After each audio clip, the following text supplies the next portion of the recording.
Breaking news చూస్తున్నాం. నీటిపారుదల శాఖలో కొత్తగా చేరిన ఏఈలకు సీఎం రేవంత్ రెడ్డి నేడు నియామక పత్రాలను అందజేయనున్నారు.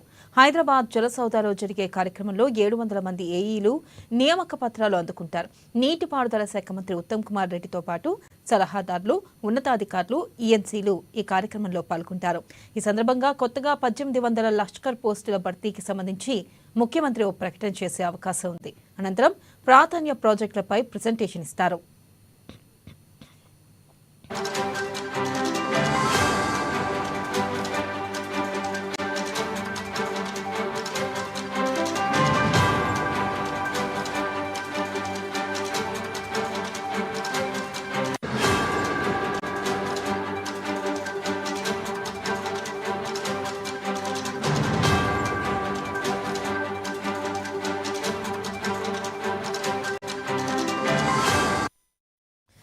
బ్రేకింగ్ న్యూస్ చూస్తున్నాం. నీటిపారుదల శాఖలో కొత్తగా చేరిన ఏఈలకు సీఎం రేవంత్ రెడ్డి నేడు నియామక పత్రాలను అందజేయనున్నారు.